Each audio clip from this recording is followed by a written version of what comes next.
Pars Vauban adalah sebuah bendungan yang dibangun pada abad ke-17 yang dipakai untuk mempertahankan kota ini ketika masa perang gitu ya. Jadi di kota Strasbourg ini mereka juga membangun bendungan yang dipakai untuk bertahan di dalam peperangan. Masih pagi, suasana cukup cerah gitu ya.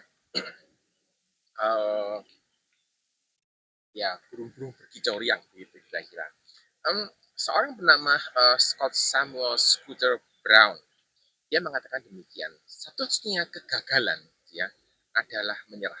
Jadi ketika orang itu menyerah, maka yaitu yang dinamakan kegagalan dalam hidupnya. Pertanyaannya adalah seberapa sering kita ini menyerah. Menyerah ketika menghadapi tantangan, menyerah ketika menghadapi kesulitan, menyerah ketika tidak punya harapan kira-kira begitu apa yang dirasakan, dan bagaimana korelasinya dengan dunia pendidikan, terutama buat sahabat DCT yang sekarang sedang kuliah.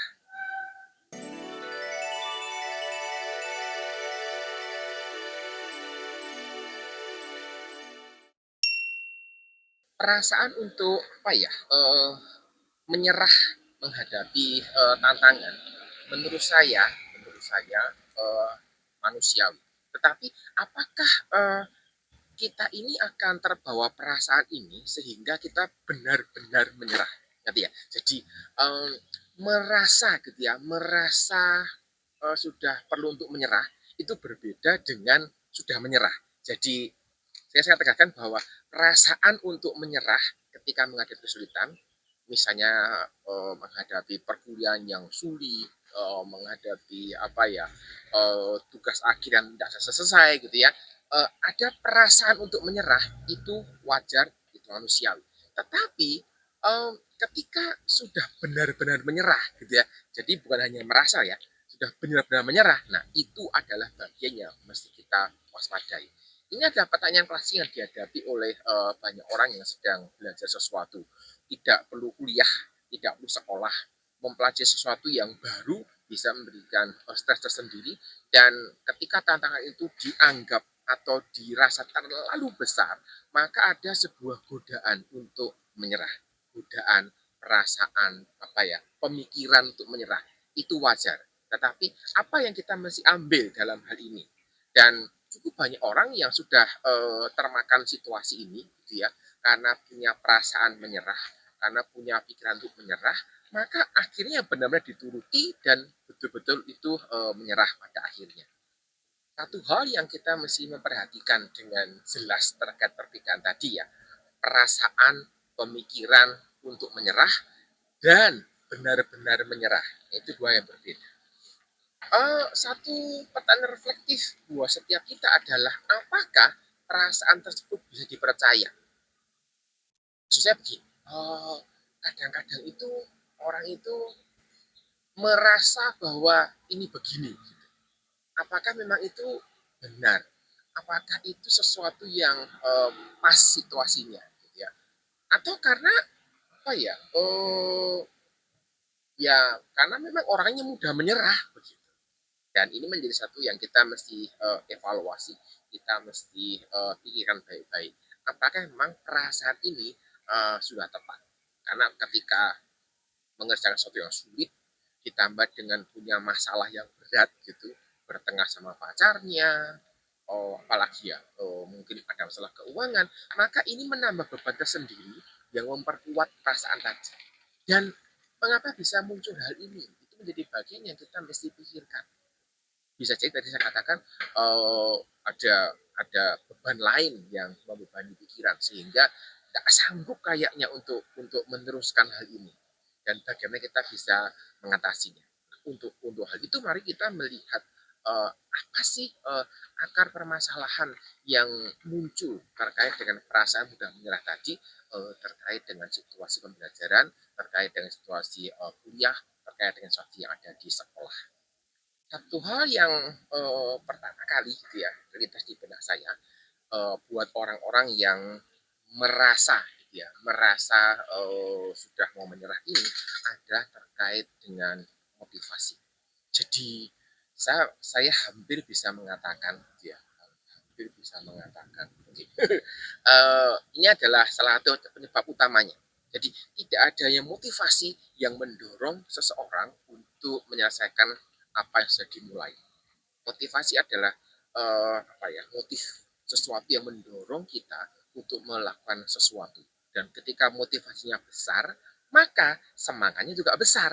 Ketika motivasinya tinggi, maka dorongan untuk mengerjakan, menyelesaikan, menghadapi tantangan juga makin tinggi.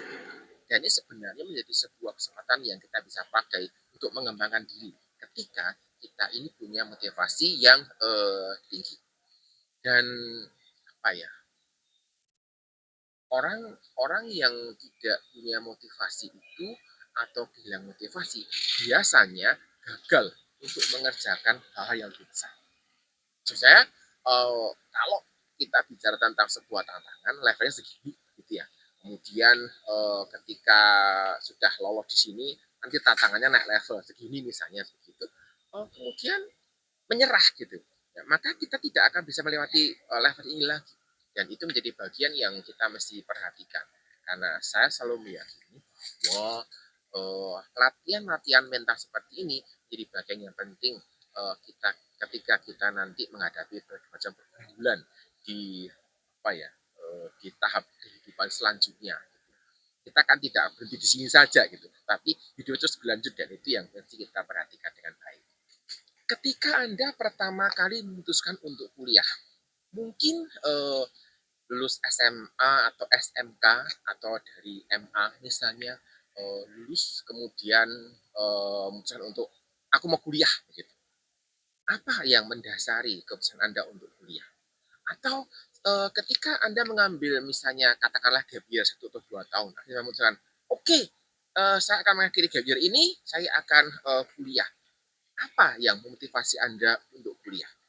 Dan apakah ketika merefleksikan hal ini gitu, eee, Anda bisa menemukan kembali semangat yang hilang itu untuk mendorong Anda, masuk ke tahap menghadapi tantangan yang berat ini.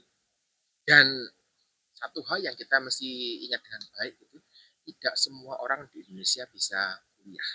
Jadi ketika Anda bisa kuliah itu sebuah apa ya privilege, apa, keistimewaan yang Anda peroleh. Mungkin keluarga Anda mampu untuk membiayai. Mungkin Anda mendapatkan kesempatan untuk memperoleh beasiswa misalnya. Tidak semua orang punya kesempatan yang seperti ini. Dan ini menjadi satu hal yang setidaknya bisa memotivasi Anda untuk melihat, oh iya, saya punya kesempatan untuk kuliah. Saya harus selesaikan, saya harus gunakan kesempatan yang saya punya ini. Seperti itu. Jadi kembali lagi, sebenarnya apa sih motivasi Anda untuk kuliah? Ketika dulu memutuskan saya mau kuliah, apa yang mendorong Anda? Apa yang motivasi Anda? Setidaknya dari situ kita bisa mulai menggali kembali hal-hal lama yang kita pikirkan terkait dengan motivasi kenapa kita ini ingin kuliah. Apakah Anda ketika punya perasaan untuk menyerah gitu ya, perasaan ya, belum menyerah ya, ada perasaan untuk menyerah ini, apakah Anda kemudian, sudah bertemu dengan dosen wali atau pembimbing akademik dari kampus? Buat saya ini satu hal yang istimewa gitu ya, karena saya tidak menemukan hal yang demikian di kampus-kampus di Eropa. Artinya ada pembimbing akademik yang ada dosen khusus yang diberi tugas gitu ya, untuk, apa ya, mendampingi, membimbing dan sebagainya. Rata-rata kampus punya, counselor yang, apa ya, lebih banyak mengarah terkait dengan akademik, itu aja. Dan berbicara dengan pembimbing akademik bisa bisa menolong, bisa mungkin memberikan inspirasi. Dan saya perlu mengakui bahwa tidak semua dosen wali atau pembimbing akademik bisa menjadi konselor buat Anda. Karena memang tidak apa ya, tidak dibekali secara khusus untuk hal ini. Tapi biasanya kampus itu punya konselor yang bisa menolong untuk hal di luar akademik. Jadi mungkin ada baiknya Anda bicara dulu dengan dosen wali atau pembimbing akademik Anda, sampaikan keluhan apa yang Anda rasakan, hal apa Anda pikirkan. Kalau ada perasaan untuk menyerah, mungkin itu tidak sampaikan.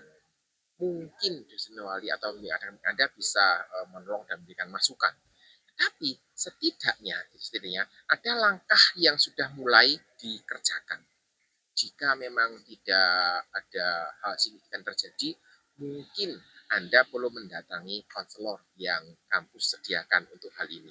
Dan saya yakin bahwa konselor yang ada di kampus ini akan dengan senang hati menolong Anda untuk bisa bangkit lagi dan punya motivasi untuk melanjutkan studi sampai selesai. Sumber masalah yang kedua, uh, sumber kedua yang terbesar itu adalah urusan tidak paham materinya. Jadi makin tinggi seseorang itu tingkat semesternya, kompleksitas materi yang dipelajari pun juga akan makin tinggi. Wajar kan? Jadi ketika seseorang itu kuliah dan mengharapkan tingkat kesulitan materinya itu sama terus seperti di tahun pertama, ya ini menjadi satu hal yang kita mesti perbaiki. Karena kalau dasarnya itu ada masalah, gitu ya, maka makin lama kuliah pasti makin tidak paham. Dan ini menjadi sesuatu yang kita mesti sadari. Dan banyak juga mahasiswa tingkat akhir yang tidak benar-benar memikirkan dengan baik akan hal ini. Maksudnya ketika awal-awal kuliah tidak memperhatikan materi-materi dasar yang diberikan, dianggap angin lalu, gitu ya, tidak penting, hanya teori dan seterusnya. Tapi sebenarnya itu adalah bagian yang penting dan mendasari untuk materi-materi selanjutnya. Sehingga ada sesuatu yang kelewatan. Jadi ketika makin lama kuliah, makin tinggi semesternya, makin tidak paham, stres, saya bisa memahami akan hal ini. Dan ya, memang ada urusan materi dasar yang memang belum diselesaikan. Tadi saya menyampaikan bahwa penyebab utamanya terkait dengan ketidakpahaman di materi-materi tingkat tinggi itu sangat erat kaitannya dengan konsep-konsep dasar yang diberikan di semester awal. Setidaknya ini menolong sahabat SDP yang belum kuliah atau masih di tahun pertama, tahun kedua kuliah, sehingga memperhatikan dengan baik materi-materi dasar ini supaya tidak mengalami kesulitan dalam belajar ketika ada di semester 3 atau di semester 4 nanti. Ini sebuah apa ya, peringatan begitu gitu yang mesti diperhatikan.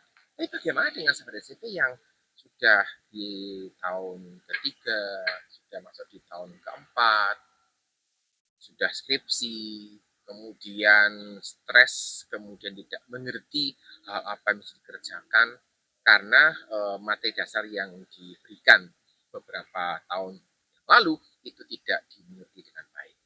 Salah satu solusinya memang ya menjadi PR besar untuk kembali membuka materi itu, bertanya kepada dosen pengajarnya. Saya kok yakin gitu ya, dosen yang mengajar juga tidak akan pelit mengatakan, ya itu urusanmu, kenapa kamu tuh tidak bisa dengan baik. Saya kok tidak berpikir demikian. Artinya dosen mata kuliah dasar akan dengan senang hati menolong Anda kalau Anda memang punya niat untuk belajar.